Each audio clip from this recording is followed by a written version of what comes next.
cinema. Half the videos I've made are talking about it, and movies that I especially find interesting or appreciate within that extreme cinema realm. Another subdivision of extreme cinema that I've discussed on a couple occasions is the shockumentary. Take Traces of Death, Orders for the Embalmer. It's a documentary that sometimes doubles as a horror film that shows extremely shocking and graphic content. Now, this is similar to that, but Traces of Death actually was based off of, well, it was kind of one of those weird rip-offs of Faces of Death, which is a mostly fake, partially real film, where it just kind of is a slideshow of violent happenings and it's trying to portray death in a very nihilistic manner. Well, after witnessing the 2 guys, 1 hammer, 3 guys, 1 hammer, my editor will put the title on the screen, but after Fred Vogel witnessed that, he decided to make a Faces of Death style film, so that people that want to watch that type of thing can see it without the guilt of watching these real happenings. And I'd like to talk about it. I'd actually watched the film as a celebration of the fact that I'd had an interview with Vogel for my August Underground video. And, so, you know, it's kind of holding some special place in my heart, and I want to be able to talk about it a little bit. So, this is The Murder Collection. Now, unlike most films of this style, The Murder Collection actually technically has a narrative of basically a dude that was running a shock site. His site was taken down, and he's kind of re-emerging with all of this content, or it's like, you know, archives stuff of his content that he had on that site. And it's an interesting film, to say the least. From watching, you know, kidnappers accidentally kill someone when they were trying to get someone to pay someone's ransom, or just watching a father accidentally beat his son to death. It's certainly an interesting and unforgiving film.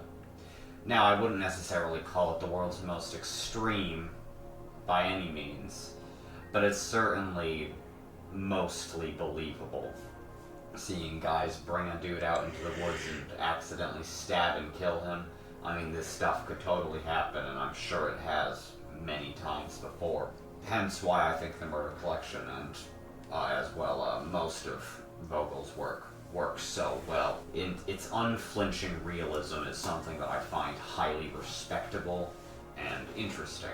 Now, unlike, say, his August Underground trilogy, I don't believe that The Murder Collection necessarily has as much of a statement to make, so much as something just to feed into everyone's kind of buried sadistic side. Because, in my head at least, I believe that everyone has a morbid interest in this type of thing. And congratulations, this film, as I said previously, is something you can watch without feeling the guilt of watching real gore. So I suppose that is a respectable endeavor.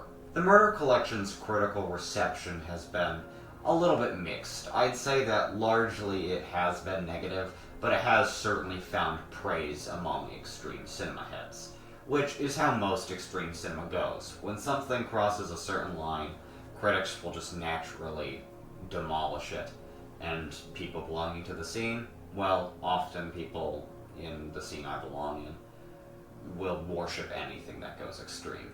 As for me, I believe that the film is generally quite decent. Now, I wouldn't necessarily call it great, but it's a pretty good movie in my head. Despite the fact that it has some boring moments, like a guy walking all the way to his ex-wife's house just to kill her. We get a tiny bit of killing, and then he walks all the way back, and the scene's like 10 minutes because of his travel time being unedited. So yes, it has boring moments. But ultimately, I think that helps sell it as kind of realistic. And it is interesting. I mean, the brutality that we see, even though it's not as extreme as other pieces of Vogel's work, is still entertaining, believable, and interesting. So, while the film is far from Vogel's best work, it certainly is an interesting and worthwhile watch in my head.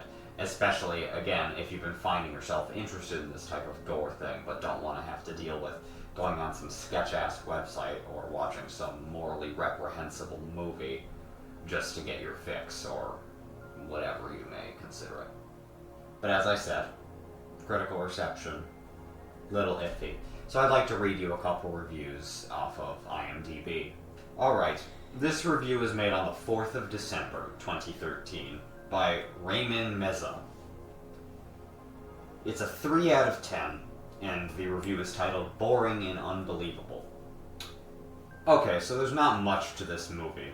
It's supposed to be some guy's gore film collection that he's collected. The first scene was somewhat promising, as in it actually kind of looked believable and realistic, but from then on it gradually degraded in quality and believability. Some of the gore scene, the actors just ruin it by acting unrealistically. I'm used to viewing and watching shocking footage, and this didn't really give that to me. If you're squeamish, I wouldn't watch it, but by no means does it seem like the effects are realistic. I do love the effect they put into this, and it isn't to say that the makeup effects are bad. They're pretty good, but it's nowhere near real in my opinion. Next review I'd like to discuss is a 5 out of 10 by Dick Roman. Made on the 11th of March, 2019. Interesting but somewhat inconsistent is the title, and it says, full disclosure, I write this review as a horror fan, and a fan of extreme cinema in general. If you've stumbled onto this film, chances are your perspective will be similar. Murder Collection Volume 1 is another alternative horror effort from Fred Vogel and the folks at Toetag Pictures, infamous for the intense and polarizing Ars Underground series. Folks familiar with that series will have some idea of what to expect from this film. A shot-on-video, low-budget, DIY found footage experience designed to push buttons and essentially recreate the feeling of stumbling onto a snuff film. However, Murder Collection Volume 1 differs from these films in that it's structured as more of an anthology, very much recreating the feeling of browsing Rotten.com back in the day, or gore thread on some message board. This makes for an interesting and varied viewing experience, but admittedly the execution of these segments is quite uneven in its effectiveness. Certain segments have potential, but never really capitalize on it. Bludgeoning is a decent opening, but there's not a whole lot to it, especially with the grainy webcam quality. The Cheat suffers from a generic script and delivery which hinders the unique way in which the story is shown to us. Broadway Rob is creepy, but somewhat unsatisfying.